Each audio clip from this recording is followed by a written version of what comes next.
también, verá, cuando a veces pongo los anuncios, que el estudio que voy a dar, la gente me pregunta, pastor, ¿por qué no los transmite también en vivo? Bueno, esperemos que en esta tarde también los hermanos, ¿verdad? O la mayoría de la gente que puedan acompañarnos también, no solamente aquí, sino, fíjese, hermano, la gracia de nuestro Dios, hasta dónde hemos llegado, ¿verdad? Que ahora a través de la tecnología podemos llegar a todo el mundo. ¿Sí? ¿No les emociona, verdad? ¿Qué es? A todo el mundo, imagínense, hermano. En otras palabras, ¿verdad? El Señor nos dé siempre la gracia para hacerlo. Amén, hermanos. Nos dé la gracia y la fuerza para hacerlo, y esperemos en el Señor que pues la gente se convierta, hermanos, ¿verdad? Que la gente conozca al Señor, que la gente conozca a Cristo, que la gente, ¿verdad? Hay mucha gente que quizás no ha crecido lo suficiente, no ha madurado tanto como usted, ¿verdad? En la palabra, y quizás hay gente que necesita la enseñanza de la palabra de Dios, y ese es nuestro único deseo, nuestra única oración, hermano, ¿verdad? Que Dios pueda llevar la palabra de Dios a donde quiera, a donde sea. Así es que en esta tarde vamos a hablar el tema de la vida eterna. Ese es el tema de esta tarde, hermano, que vamos a tratar, ¿verdad? Y vamos, como continuamos, hemos estado mirando, ¿verdad? Las enseñanzas y los estudios de doctrina. Los jueves vamos en esta tarde a hablar acerca de la vida eterna. Y siempre, hermano, es importante comenzar y empezar de una premisa, ¿verdad? Que la Escritura nos enseña y nos da de que nosotros estamos muertos espiritualmente, hermanos, o estábamos muertos espiritualmente. En nuestra vida en nuestra persona no había vida espiritual, como dice Efesios 2:1, ¿verdad? Él os dio vida a vosotros cuando estaban muertos en delitos y pecados. En realidad es ahí donde empieza, hermano, la esencia de la salvación soberana de nuestro Dios, que Dios al que quiere da vida. Dios al que quiere da vida. No es al que nosotros queremos, sino al que Dios quiere da vida. Ya lo he leído en Efesios 2:5, también ahí mismo en Efesios 4:18 dice, teniendo el entendimiento, dice cómo teníamos nosotros nuestra vida separados de Dios, y dice, teniendo el entendimiento entenebrecido, ajenos de la vida de Dios, por la ignorancia que en ellos hay, por la dureza de sus corazones. Les he explicado en otras ocasiones, hermano, que la gente piensa que se encomienda a Dios, piensa que habla con Dios, piensa que tiene una cercanía con Dios, pero no es así. El ser humano no puede tener ninguna relación con Dios. Dios no hay ninguna forma de cómo puede haber esa conexión espiritual entre el hombre y Dios si el hombre, hermano, vive sin entendimiento, vive o mejor dicho, con el entendimiento entenebrecido, y también vive ajeno de la vida de Dios. También Efesios 2:12 dice, en aquel tiempo estaban sin Cristo, alejados de la ciudadanía de Israel y ajenos de los pactos de la promesa, sin esperanza y sin Dios en el mundo. ¿Me va siguiendo, hermano? Sin esperanza y sin Dios en el mundo. Esa era la realidad de la vida del ser humano. Esa era la realidad de la vida del ser humano. Esa era la realidad en la cual vivíamos. Sin Dios en el mundo. Sin Dios en la existencia. Esa era nuestra naturaleza. De ahí es donde Dios empieza a trabajar en nuestra vida, hermano, ¿verdad? En nuestra alma, en nuestro ser. Ese viejo hombre, esa naturaleza carnal, es la naturaleza donde toda la humanidad vive. Dice Romanos 6:10, dice, porque en cuanto murió al pecado, murió una vez por todas, dice, mas en cuanto vive, para Dios viven. Entonces vemos, hermano, que Dios, hermano, a través de Cristo es quien nos ha dado vida, quien nos ha dado perdón, quien nos ha dado su misericordia, quien nos ha dado como hemos dicho, verá, el perdón de pecados. Según de Pedro 1:4 dice, por medio de las cuales nos ha dado preciosas y grandísimas promesas, para que por ella llegásemos a ser participantes de la naturaleza divina, habiendo huido de la corrupción que hay en el mundo a causa de la concupiscencia. Entonces, la vida eterna se origina básicamente en la condición, ¿verdad?, de la cual el ser humano está. Si el ser humano no recibe vida de parte de Dios, el ser humano se pierde, se condena por la eternidad, ¿sí? Entonces vamos en primer lugar, hermano, a hablar acerca de la presencia de Dios, o la presencia de la vida de Dios en nosotros. la principal esencia por la cual nosotros decimos que somos cristianos, por la cual nosotros decimos que vamos a la iglesia, por la cual nosotros decimos que creemos en Dios. Sí, porque Él ha puesto su vida en nosotros. Él ha depositado su vida en nosotros. Su vida, la participación de la vida de Dios está participando en nuestra vida constantemente. Sí, constantemente, abundantemente, todos los días, cada momento en nuestro ser y en nuestra alma. Cuando Cristo dijo que Él era la vida, ¿se recuerdan allá en Juan 14:6? ¿Se recuerdan lo que dijo? ¿Qué dijo Jesús? Juan 14:6, yo soy el camino, la verdad y la vida, y nadie va al Padre si no es por mí. Entonces, si usted tiene a Cristo, tiene la vida. Así de sencillo, usted tiene a Cristo, tiene la vida. Pero tener a Cristo, hermano, es como, a ver, se lo voy a explicar, y también a los hermanos que nos están ahorita en vivo, le voy a explicar. Es como cuando algo se empieza a llenar de algo. Es como cuando algo se empieza a llenar de algo y no hay espacio para otra cosa. Sí, haz de cuenta que nosotros sellamos este lugar, este espacio donde estamos aquí, hermano, lo sellamos y hacemos un hoyo por la parte de arriba y empezamos a llenar este lugar de agua, ¿verdad? Básicamente todo lo que está dentro se ahogaría, dejaría de tener espacio. Sí, básicamente tener la vida de Cristo en nosotros es decir que Él llena nuestra vida. Llena nuestra vida al grado tal que no hay otra cosa en nuestras personas en la cual nosotros podamos rendir culto. Por ejemplo, éramos idólatras, éramos personas que amábamos el pecado, vivíamos en el pecado, pero cuando Cristo vino, llenó nuestra alma con la vida de su espíritu, entonces todo lo demás salió de nuestra vida naturalmente. No puede cohabitar una cosa con otra. Un simple ejemplo, hermano. ¿Nosotros pudiéramos creer en Cristo y en la Virgen a la misma vez? Hermanos, pudiéramos, dice la Biblia que el que practica el pecado es del diablo. Entonces, el creyente peca pero no practica el pecado, es diferente. Entonces, cuando Dios está en nuestra vida, cuando la vida de Dios está en nuestro ser, nuestra alma se llena de Dios, se llena de su presencia, al grado tal que no hay espacio básicamente para ninguna otra cosa que estorbe nuestra relación con Dios. Entonces la vida de Cristo la vida de Dios está en nosotros por medio de Cristo. Por la fe nosotros, hermano, compartimos esa vida, tenemos esa vida. Dios es la fuente de esa vida. Sí, Dios es la fuente de esa vida. Dice dice Juan 5:24, dice, de cierto os digo, el que oye mi palabra y cree el que me envió, si usted cree el que me envió, dice, tiene vida eterna y no vendrá condenación, mas ha pasado de muerte a vida. Entonces, básicamente la vida de Dios, hermano, borra la muerte de nuestras vidas. Ninguna persona que tiene a Dios puede morir, ninguna persona que tiene a Cristo puede morir. ¿Me explico? Ninguna persona que tiene a Cristo puede morir. ¿Por qué? Porque Jesús es la vida. Sin Cristo lo único que reina en nosotros es muerte, condenación. Pero cuando Cristo está en nuestra vida, cuando Cristo está en nuestra alma, la vida reina. Entonces, donde hay vida no puede haber muerte. O una de dos, o hay muerte o hay vida. El pecador, la persona que vive sin Dios, sin Cristo, está en muerte, está bajo condenación de muerte. Por eso es que morirá por la eternidad. Pero el cristiano, el creyente que ha creído en Cristo y hermano, ha creído en Cristo con su alma, bien dice la Biblia que, hermano, en el tiempo final, dice la Escritura que la muerte será sorbida. Sí, dice Pablo, ¿dónde está muerte tu aguijón? ¿Dónde está sepulcro tu poder? ¿Dónde está? Ya no habrá ninguna muerte sobre nosotros. ¿Por qué?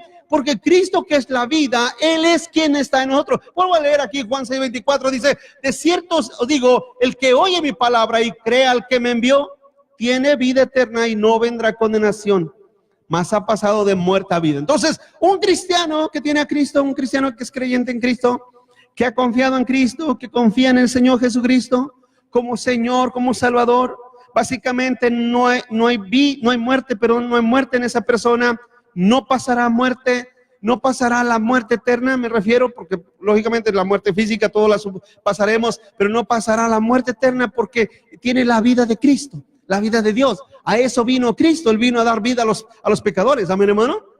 Él vino a dar vida a los muertos. Entonces, un muerto que ha recibido la vida de Cristo no puede morir por la eternidad. Dice Romanos 6:23, porque la paga del pecado es muerte, mas la dádiva de Dios es vida eterna en Cristo Jesús, Señor nuestro.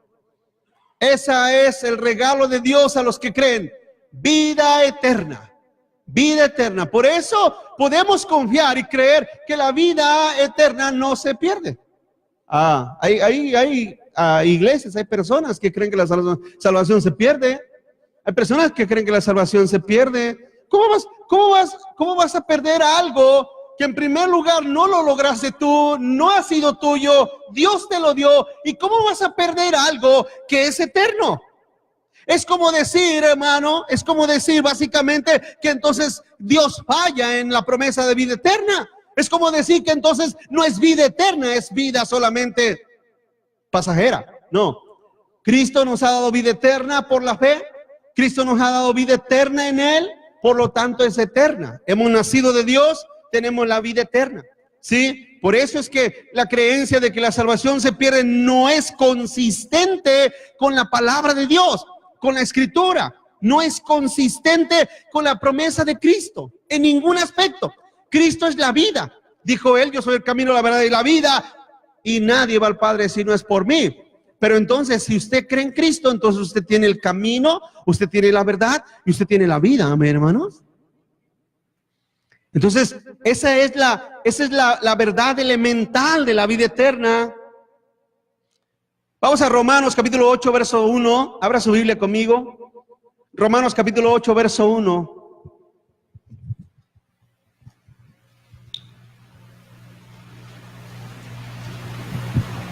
Ahora pues, dígalo conmigo, ninguna. ¿Qué significa ninguna? Que no hay ni una. ¿Sí? Que no hay ninguna, dice la Escritura. No hay ninguna condenación para los que están en Cristo Jesús. Los que no andan conforme a la carne, sino conforme al Espíritu. Porque la ley del Espíritu de vida en Cristo Jesús me ha librado de la ley del pecado y de la muerte, porque lo que era imposible para la ley, por cuanto era débil por la carne, Dios enviando a su Hijo en semejanza de carne de pecado, y a causa del pecado condenó al pecado en la carne. Dice la Escritura, básicamente, en esencia principal, dice que ninguna condenación hay para los que están en Cristo Jesús. Ninguna condenación. Ahora dice, no los que andan conforme a la carne, sino conforme al Espíritu. ¿Qué quiere decir esto? Quiere decir básicamente, hermano, andar en la carne es vivir muertos en sus delitos y pecados. La persona que vive sin Cristo, porque déjenme decir una cosa, la persona que no está en Cristo, les hago esta pregunta, la persona que no está en Cristo está muerto, ¿no? Entonces, si está muerto, básicamente anda en la carne. Esa persona que está en la carne, que vive en los deleites, en los deseos y en las pasiones de su carne, hermano, llegará a la condenación porque no vive bajo el Espíritu. Vivir bajo el Espíritu, hermano, significa vivir bajo la vida que nos ha dado su Espíritu en nosotros. ¿Se recuerdan cuando Dios creó a Adán y a Eva, hermano? Cuando Dios creó a Adán, dice la Biblia que sopló sobre él y, hermano, ese barro, esa figura de barro tomó vida, ¿verdad, hermano? De la misma manera, cuando usted, hermano, ha sido rescatado por el Señor y Dios ha puesto su Espíritu en su vida, el Espíritu de Dios ha llegado a su alma, a su persona, usted, hermano, usted ha recibido la vida eterna. Ha recibido la vida eterna. Cristo nos vino a liberar de la condenación del pecado. Cristo nos vino a liberar de la condenación, hermano, de vivir en la carne. Ya no vivimos, dice ahí en este verso 3, dice, enviando a su Hijo en semejanza de carne de pecado, y a causa del pecado condenó al pecado en la carne. En otras palabras, en su cuerpo llevó los pecados nuestros. En su cuerpo de carne padeció y pagó a través de eso nuestros pecados, nuestras maldades. Entonces, ese es el primer aspecto, la presencia de la vida de Dios en nosotros, hermano. Dios habita en nosotros y ya no está Dios en nuestra vida como una idea lejana. No. Dios es nuestro Señor, Dios es nuestro Salvador. Dios, hermano, envió a su Hijo para que tengamos vida. Dios es nuestro Padre Celestial. Dios es nuestro, hermano, ayudador. Entonces, la presencia de la vida de Dios se hace real en nosotros. ¿Sí? Se hace real en la vida del cristiano. Cuando usted ora, ¿a quién ora? A su Padre Celestial. Cuando usted canta, ¿a quién le canta? A su Padre Celestial, hermano. Cuando usted vive por fe, no por vista. Usted vive en la fe del Hijo de Dios. En segundo lugar, ¿cuál es la calidad de la vida, hermano, de Dios en nosotros? Vamos a Filipenses capítulo 4, verso 8. Filipenses capítulo 4, verso 8 dice la Biblia: por lo demás, hermanos, todo lo que es verdadero, todo lo honesto, todo lo justo, todo lo puro, todo lo amable, todo lo que es de buen nombre, si hay virtud alguna, si algo digno de alabanza, en esto piensen. Lo que aprendiste y recibiste y oíste y viste en mí, esto háganlo. Y el Dios de paz estará con vosotros. Cuando una persona ha sido salva y hablamos de la calidad de la vida de Dios en la persona, nos referimos, hermano, básicamente a una vida de obediencia, a una vida, hermano, en la cual, como dice aquí este pasaje en el verso 8 específicamente, lo que es verdadero, lo que es honesto, lo que es justo, lo que es puro, lo que es amable y todo lo que tiene buen nombre, y si hay algo digno de virtud, esa persona piensa en eso. Piensa en eso. Sus pensamientos están, ¿cómo se puede decir? Sus pensamientos están simplemente girando alrededor de la vida de Dios. No hacemos nada para nuestro propio deleite o por nuestros propios deseos, sino que lo hacemos para la gloria de Dios. Esa es la vida del cristiano, porque se convierte en una naturaleza, en una nueva naturaleza. Dice la Biblia que los que están en Cristo son nuevas criaturas, ¿verdad, hermanos? Entonces, pensar en Dios, amar a Dios, es una nueva naturaleza en su persona. Una persona que no piensa como Cristo piensa, como dice Pablo aquí, lo que miraste, lo que aprendiste, lo que oíste de mí, hagan eso. ¿Qué aprendieron de Pablo? Pablo era un ejemplo de un hombre de Dios. Pablo era un ejemplo, hermano, de un hombre que amaba a Cristo, que servía a Cristo, que seguía al Señor en todos los aspectos de su palabra. Entonces, por lo tanto, Pablo decía: ser imitadores de Cristo, ser imitadores de mí como yo soy de Cristo, decía Pablo. Ser imitadores de mí como yo soy de Cristo. Entonces, aquí lo que Pablo nos está diciendo, lo que la Escritura está enseñando, es que nos está poniendo un estándar de vida. No es tanto imitar los pasos o la vida esencial de una persona. No, porque toda persona, cualquier líder, por muy buen hombre de Dios que sea, mujer de Dios que sea, tiene errores, tiene cosas que no pueden ser imitables. Pero Pablo no está diciendo básicamente hagan exactamente o vivan exactamente como yo vivo. Él está diciendo que busquemos un estándar de vida imitable, que se refiere a las cosas de los hijos de Dios, a las cosas de los creyentes. Entonces, cuando uno escucha que hay cristianos que hacen cosas que no son de cristianos, uno se pregunta: ¿serán cristianos? ¿Serán realmente nacidos de nuevo? Bueno, yo soy muy, ¿cómo es la palabra? Yo soy muy claro. Cuando veo una persona que hace cosas que no son de cristiano, yo básicamente digo: esa persona no ha nacido de nuevo, no conoce a Dios. A veces me preguntan: pastor, ¿qué pasó con fulano? Pues cuando se convierta vendrá a la iglesia. Cuando se conviertan seguirán al Señor. Esa es la realidad. Esa es la realidad. No, me estoy refiriendo a personas que están en la casa, que deberán estar aquí edificando sus vidas, adorando al Señor, pero están en la casa haciendo dinero, trabajando como esclavos del diablo, básicamente.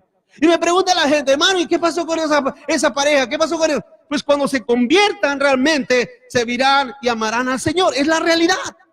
Es la realidad. Pastor, ¿sabe qué? Que fulano lo encontraron bien borracho. Pues no se ha convertido todavía. Que fulano, no sé, espero que no me esté mirando, pero a veces me preguntan a mí, pastor, ¿me puedo separar de esta mujer? Mira, a mí no me estés preguntando esas cosas. Esas cosas solamente pregúntaselas al Señor. Porque muchas veces la gente quiere del pastor una aprobación, ¿sí o no, hermanos? Pastor, ¿me puede echar una cerveza? Pastor, ¿puedo ir a visitar a la iglesia católica? Mire, si usted es cristiano, aquí este pasaje nos enseña, porque nos pone un estándar de la vida de un hijo de Dios. Lo que es verdadero. Pregunto, ¿en la iglesia católica hay algo verdadero? Hermanos, ¿por qué tienen miedo? ¿Qué pasó con ustedes? ¿Por qué? ¿Hay algo verdadero en la iglesia católica? No hay nada. ¿O sí? ¿Hay algo honesto? ¿Justo? Pastor, ¿puedo ir con mis amigos que no son convertidos? ¿Hay algo puro en ellos? ¿Hay algo amable? Pastor, ¿puedo tomarme unas cervezas? ¿Eso te da un buen nombre? ¿Eso te pone como un hijo, una hija de Dios? Entonces, no esté preguntando cosas que su espíritu debe de saber. Mi espíritu, pregunto, ¿mi espíritu no lo sabrá? Hermanos, tú lo sabes, no digas que no. Tú sabes lo que es bueno y lo que es malo. Tú sabes, porque aquí la Biblia dice que pienses. Tu vida gira alrededor de la vida de los hijos de Dios. Esa es la realidad. Entonces, cuando vuelvo a decir, no, ¿por qué pasa esto? Porque no se han convertido. Por eso nada más. No se sorprenda. Pero pastores dicen que son cristianos, pero no se han convertido. Cuando se conviertan realmente con todo su corazón, es una realidad. Cuando se conviertan realmente, hermano, pensarán en lo verdadero, en lo honesto, en lo justo, en lo puro, en lo amable, en lo que tiene buen nombre, en todo lo que es de virtud. En eso pensarán. No andarán pensando tonterías. Decía una persona, aquellos se burlaron de nosotros porque nosotros no somos abstemios.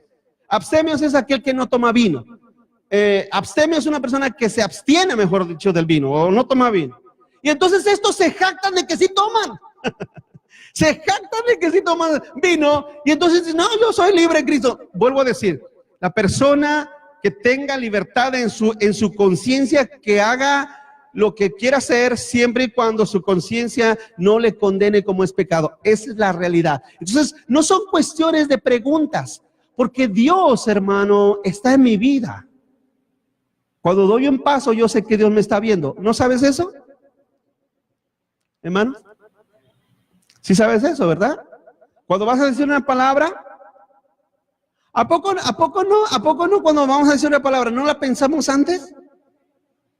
Pregunto, ¿tú crees que no sabes lo que vas a hablar o lo que dijiste? Claro que sí. Pero ese es como el borracho que dice, déjame a mí, yo lo mato. Estás tan ebrio de tu pecado que no te importa que Dios te esté observando. No te interesa que Dios esté ahí a un lado de ti mirándote. No te importa. Entonces vuelvo a un punto muy esencial. Si una persona no le importa lo que Dios piensa, es porque no ha nacido de nuevo. Esa es la realidad. Esa es la realidad. Sí me importa lo que Dios piensa y yo debo de pensar en lo que Dios piensa porque es la vida nueva, es la vida de Dios en mi persona.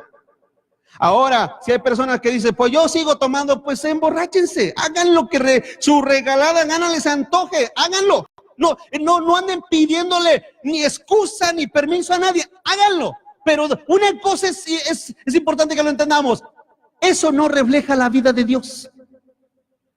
¿O sí? Un día se los pregunté y se los dije, si usted un día va caminando y me mira a mí con una cerveza en la mano, ¿qué usted va a pensar de mí? ¿Qué va a pensar de mí? Va a decir con mucha gente, mira, y ese es el pastor, ¿no? Eso es lo mismo, hermano, es lo mismo. Cada uno de nosotros debemos de reflejar la vida de Cristo en nosotros. Esa es la realidad de la vida de Dios, es la vida nueva. 1 Corintios 6:11 dice, porque nuestras vidas se transforman. La vida eterna en nuestra vida es una vida transformada. El asunto es que hoy en día el cristianismo se ha vuelto loco, ha perdido la cabeza.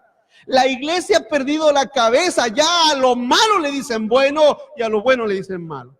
Dice 1 Corintios 6:11, dice, y esto eran algunos. Fíjense, esto eran algunos. ¿Qué éramos? Una bola de borrachos idólatras. Pero, ¿qué dice ahí? Léelo conmigo. Ya habéis sido lavados, ya habéis sido santificados, ya habéis sido justificados en el nombre del Señor Jesús y por el Espíritu de nuestro Dios. Entonces, ¿qué, iglesia? Eso éramos, ¿no, hermano? Eso éramos.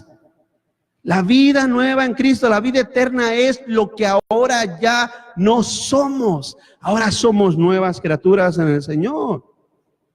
Porque el Espíritu de Dios está en nuestras vidas. Dice Juan 6:63, dice, y el Espíritu es el que da vida, la carne para nada aprovecha. Las palabras que yo les he hablado son Espíritu y son vida. Esa es la presencia, la calidad de la vida de Dios en nosotros. La calidad de la vida de Dios en nosotros. Calidad, ¿sí? Calidad, no cantidad, calidad. La calidad de los hijos del Señor. Su calidad no se demuestra por lo que saben. Hay una persona que, no sé, a veces cuando lo miro, no sé, verá, pero es una persona que se cree intelectual el tipo. Pero su filosofía de la vida y del cristianismo es tan humanista que ha contamina a otros, contamina a otras personas. No. Hermanos, tú no estás para contaminar a nadie. Tú estás para que a través de tu vida Dios bendiga a otros. Amén, hermanos. A través de tu vida Dios bendiga a otros. Esa es la realidad. En tercer lugar, cuando hay vida eterna, disfrutamos de la vida de Dios en nosotros. Disfrutamos la vida de Dios, hermano. Cuando nosotros tenemos la vida de Dios, podemos tener comunión con Él. Eso es disfrutar la vida. Primera de Juan 1:3.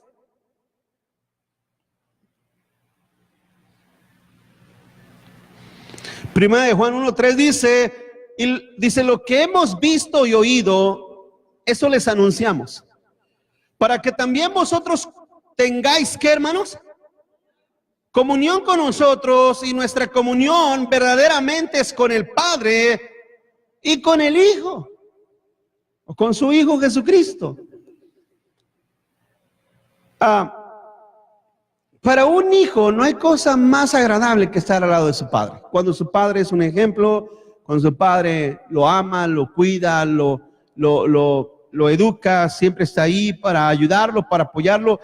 El hijo tiene un deleite especial por el padre. Esa es la realidad.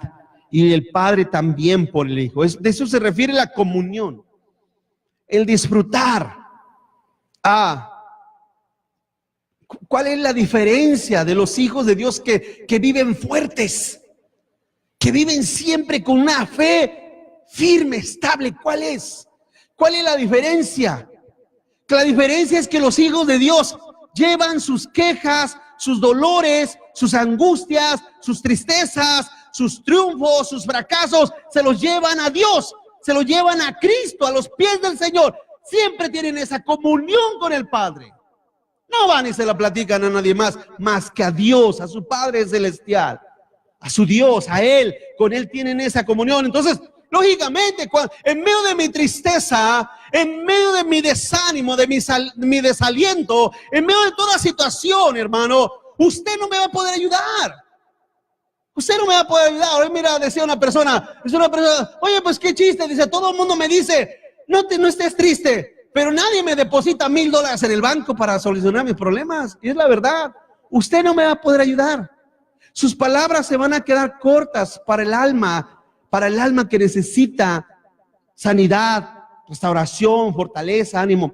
Entonces, hermano, nosotros debemos de venir a Cristo. Dijo él, si alguno está cansado y trabajado, venga a mí. ¿No dijo eso el Señor? Venir a mí todos los que están cansados y trabajados, que yo los haré descansar. Entonces la comunión, cuando nosotros tenemos vida eterna, podemos disfrutar esa comunión con nuestro Padre, en la cual nos desanimamos, nos entristecemos, nos enojamos, nos molestamos. Vamos con nuestro Padre Celestial, vamos con nuestro Dios. Estamos pasando por una situación, un problema que nadie sabe, una situación que nadie sabe, que nadie conoce. Vamos con nuestro Padre Celestial. Ahora, cuando nosotros vamos con Él, por consecuencia estamos disfrutando la vida de Dios. Entonces, hermano, hay fuerza de parte de Dios. Dios nos fortalece, Dios nos anima, Dios nos ayuda. ¿Me explico, hermano? Ahí está Dios, ahí está el Señor. Fíjate que a veces los hombres, el ser humano, muchos cristianos, hermano, no encuentran solución en absolutamente nada. Nada los satisface. Ni los consejos del pastor, ni los consejos de los hermanos, nada les satisface su alma. ¿Por qué? Porque en realidad están buscando en cisternas vacías, cisternas rotas. Están buscando en fuentes equivocadas. Cuando a veces me toca aconsejar a la gente, yo a veces noto, digo esto y se lo voy a decir, hermano, yo noto que mi consejo se queda corto. Siempre el consejo humano se queda corto. Porque hay algo en el ser humano que solamente Dios lo puede satisfacer, hermanos. Entonces, mi consejo siempre será, hermano, hermana, te sientes triste, acongojado, vacío, te sientes desanimado, ve a Dios. Ríndete al Señor. ¿Por qué? Porque de Él vas a recibir la fuerza, el poder, el ánimo. Dios te levantará, Dios te sostendrá, Dios te ayudará. Pero tienes que ir tú a buscarlo, amén, hermanos. Tienes que buscarlo tú. Muchas veces decimos, oren por mí. Usted puede pensar, imaginarse una persona que dice, hermanos, oren por mí, pero yo no oro. Pregunto, ¿usted cree que eso puede surgir efecto? Ahí va otra vez. ¿Podrá surgir efecto que yo les diga, hermanos, oren por mí cuando yo no oro? Claro que no. La oración verdadera que Dios va a responder, en favor mío, no es la que hace usted, es la que hago yo. Yo puedo orar por usted, pero si usted no ora, de nada sirve. Por eso está así. Por eso viven así. Hay mucha gente que vive así, vacíos y sin propósito y sin dirección y viven como ciegos, viven como se desesperan como que no tuvieran a Dios, como que no conocieran a Dios, como que Dios no está en sus vidas. No. Ora, ve a tu Padre y dile, Señor, yo quiero disfrutar de la vida tuya en mi vida. No es suficiente que los hermanos oren por mí. Es importante que yo también ore ante mi Padre. Dice Juan capítulo 15, verso 1, porque podemos nosotros disfrutar, hermano, esa comunión, esa unión vital con el Señor. Juan capítulo 15, verso 1 dice, yo soy la vid verdadera y mi Padre es el labrador. Fíjense lo que dice, todo pámpano que en mí no lleva fruto lo quitará y todo aquel que lleva fruto, ¿qué? O sea, el Padre lo limpiará para que lleve más fruto. Ya vosotros están limpios por la palabra que les he hablado. Hermanos, nosotros podemos disfrutar el trabajo de Dios. Dios está trabajando en nuestras vidas. Dios está haciendo su obra en nuestras vidas. Dios lo está haciendo poco a poco, como sea, Dios lo está haciendo. Dios está trabajando en nuestra vida. Somos pámpanos de su vid. Él es la vid verdadera. Y podemos nosotros disfrutar esa vida, esa comunión con el Señor, hermano. Y disfrutar de su vida, de su esencia. Fíjense, vuelve a leer, dijo Jesús, yo soy la vid verdadera y vosotros sois los pámpanos. Y todo pámpano que lleva fruto, dice, mi Padre lo limpiará. Estoy leyendo bien, Juan 15, 1, dice, todo pámpano que en mí no lleva fruto lo quitará. Y todo aquel que lleva fruto lo limpiará.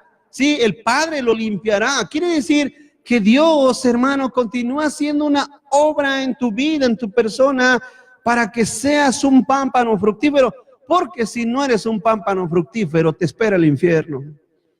Lamentablemente te espera la condenación eterna si no eres un pámpano fructífero, si no eres un pámpano que lleva frutos, que lleva fruto para la gloria de Dios. Y como hace poco les explicaba este pasaje, hermano, el llevar fruto no es como algunos dicen, ay, es que yo he ganado muchas almitas para Cristo, ya llevo mucho fruto. No, incluso hay unos que dicen, hermano, que cuando se ganan almitas para Cristo, Dios les pone un diamantito más en su corona allá en el cielo, ¿verdad? Hay gente que tiene esa clase de mitos. No, el fruto se refiere al crecimiento en madurez, conocimiento y perfección de tu vida. A eso se refiere el fruto. A eso se refiere el fruto.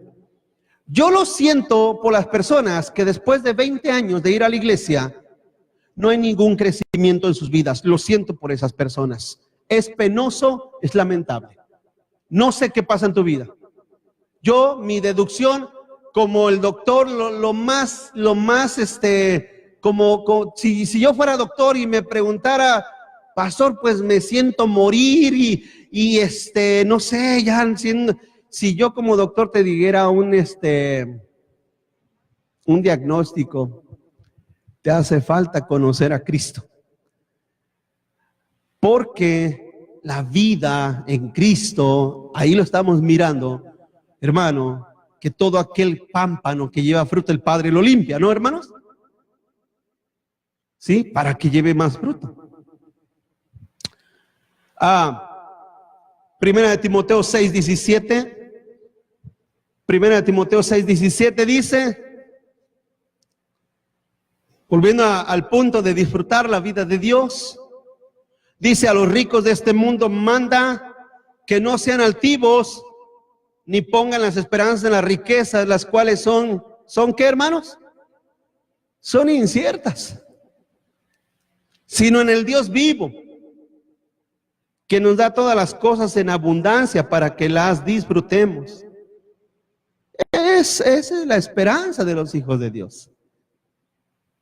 Sí, somos ricos en Cristo, ¿no, hermanos? Somos ricos, en realidad el cristiano es rico. Dios le ha dado riquezas de fe, de gozo, de paz. Dios le ha dado riquezas que no están en esta tierra, que no están en este mundo, para que me entienda. Dios nos ha dado riquezas que van más allá de cualquier alcance, hermano, cualquier alcance monetario, financiero.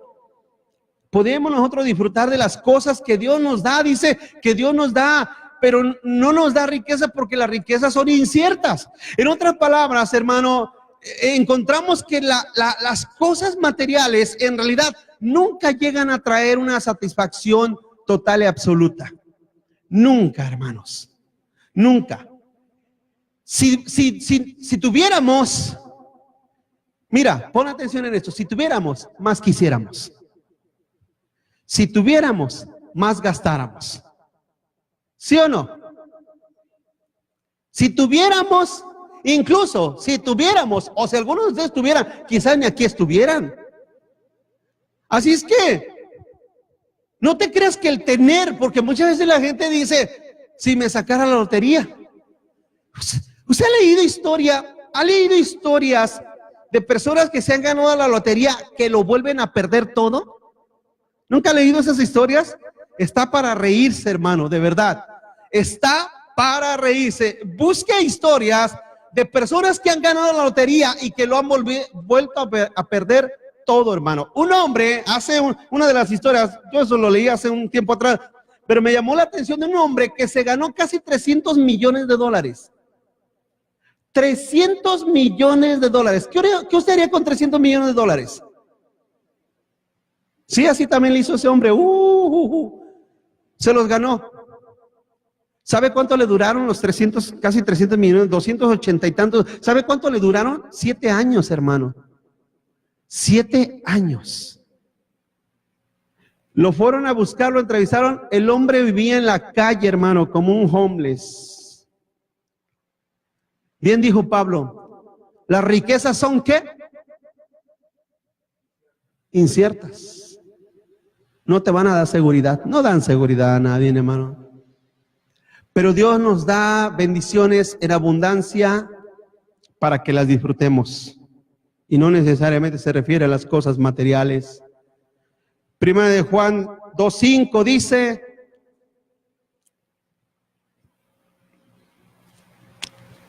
Primera de Juan 2:5 dice, pero el que guarda su palabra, en este verdaderamente el amor de Dios se ha perfeccionado. Por eso sabemos que estamos en Él. El que dice que permanece en Él, ¿qué dice? Debe andar como Él anduvo. Debe andar como Él anduvo. ¿Cómo anduvo Cristo?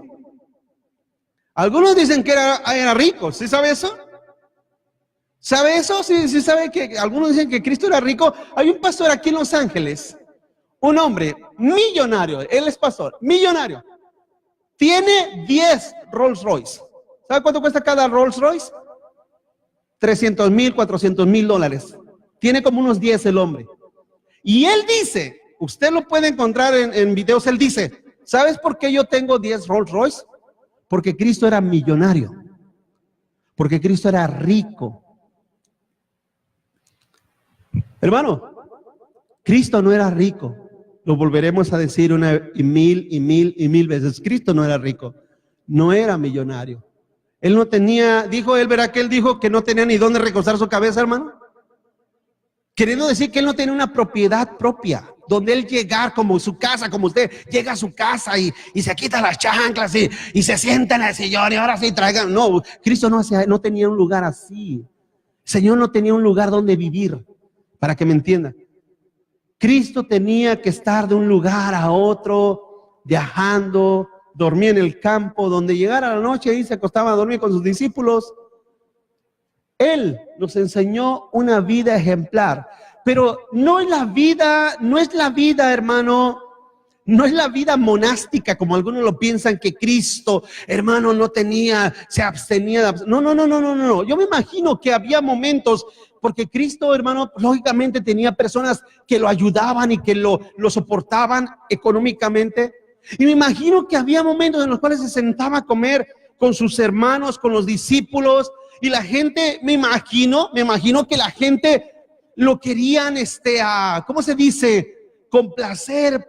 ¿Sabes qué, Señor? Mira, que de hecho hay registros en la Biblia donde lo invitaban a comer, ¿no, hermano? Había un hombre llamado Mateo, un publicano también muy rico, que lo invitó a comer a su casa. Ese hombre no crea que vivía ahí de sillitas ahí o en el petat. No. Esos hombres eran ricos.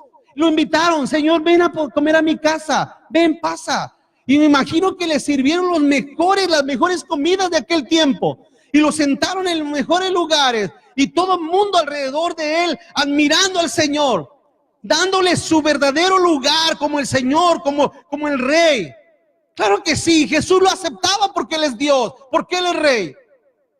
No estoy diciendo que Jesús solamente vivió en el desierto, pero lo que estoy diciendo es que Cristo nos enseñó un estilo de vida en el cual Pablo lo repitió más adelante, o lo escribió en palabras más explícitas adelante. Dijo Pablo, he aprendido a tener en abundancia, como también he aprendido a tener escasez. ¿Sí? Pablo también dijo y escribió, el apóstol Pablo dice que mientras tengamos comida y vestido, hermano, sintamos satisfacción con esto. Esa es la vida común de los hijos de Dios. ¿Qué tienes? Un par de zapatos, dale gracias a Dios. Tienes dos mudas de ropa, dale gracias al Señor. Tienes una casa que ya está vieja, la construyeron en el 50, dale gracias a Dios, no importa. No importa. Debemos de vivir como Cristo vivió, en un sentimiento de humildad, porque esa es la vida nueva en Cristo Jesús. Y quiero terminar, creo que ya se me hizo un poquito tarde, pero quiero terminar. ¿Cuál es el propósito de esa vida? Dice Tito 1:2. Dice, en la esperanza de la vida eterna, la cual Dios, que no miente, prometió desde antes del principio de los siglos, hermano. Esa es la vida eterna. Esa es la vida eterna. la vida eterna en Cristo Jesús. Hay algo que quiero que te lo lleves a tu casa meditando y pensando. La vida nueva en Cristo es una vida de crecimiento, hermanos. Una vida de madurez. Tienes que examinarte a ti mismo si estás verdaderamente en la fe. Examínate a tu vida misma. ¿Sí? Nadie lo tiene que saber porque en realidad nadie lo sabe. Tú quizás dirás, bueno, pero ¿por qué? ¿Y al pastor qué le importa si yo soy salvo o no soy salvo? Créame, le voy a decir una cosa, hermano. Se va a ir un poquito duro. Se va a ver un poquito duro, pero es la verdad. Usted quizás dentro de usted, dentro de su persona, y quizás personas que me están escuchando ahorita en vivo, podrán decir, pero al pastor, ¿por qué le importa si yo soy salvo o no soy salvo? Te voy a decir la verdad, no me importa. No me importa. ¿Sabes por qué? Porque tú has recibido la verdad, y si tú no recibes la verdad con todo tu corazón, quiere decir que a ti no te importa la vida eterna. Quiere decir que a ti no te importa. ¿Sabes qué, hermano? La vida eterna está para aquellos que Dios llama a la vida eterna. ¿Sí? Para aquellos que Dios llama. Yo no los llamo, yo no puedo llamarlos. ¿Qué más quisiera que todo el mundo viniera a los pies de Cristo? ¿Qué más quisiera? Que estuviera lleno. No, hermano, no les gustaría que nos congregáramos en el Convention Center de aquí de Bakersfield. No, ¿verdad? No, pastor, aquí estamos bien, chiquitos, poquititos, porque estamos benditos. ¿No les gustaría que nos congregáramos en el Convention Center? ¿En el Rabobank Arena? ¿No les gustaría? No, ni con fe lo dicen, ¿verdad? Vamos a declararlo. Pregunto, ¿no es nuestro deseo que se salve la gente, hermanos? Pero es Dios quien llama. Es Dios quien llama a la vida eterna. Lo único que me importa a mí es predicar el evangelio. Eso es lo único que me interesa. Predicar el evangelio, que el evangelio sea claro, explícito, como el agua. Cuando usted mira el agua y que se ven las piedras al fondo clarito, sí se mira así. Que el evangelio sea claro, para que nadie tenga excusa y nadie tenga ningún pretexto de que no, a mí no me dijeron ni me explicaron nada bien. A mí no me lo explicaron bien. No. Te lo vamos a explicar en español explícitamente. Si a ti no te importa la vida eterna, simple y sencillamente no está en nuestra incumbencia, no está en nuestros problemas. Esos no son nuestros problemas, no son mis problemas. Si no te importa la vida eterna, no es mi problema, no es mi problema. Señor, dales vida eterna al que tú le darás vida eterna. Digo al Señor claramente, ya lo leímos, todo pámpano que en mí permanece lleva fruto. El que no lleva fruto, mi Padre lo corta y lo echa al fuego. ¿No dice eso? Hermanos, yo no soy el que los corto, yo jamás he corrido a nadie, yo no soy el que los corto, yo les predico, arrepiéntanse, crean en Cristo y vivan la vida en Cristo y van a ser salvos. Esa es la realidad, ese es el evangelio. No quieren creer, o hay personas que no quieran creer, o que no quieran creer a través de la palabra, ese no son nuestros problemas ya, eso ya no está en nuestra incumbencia, eso es solamente Dios y esas almas. Vamos a orar, hermano, oremos y démosle gracias a nuestro Dios. Padre, gracias te damos, Señor. Gracias te damos porque tú nos has dado, Señor, tu amor, tu gracia, tu voz.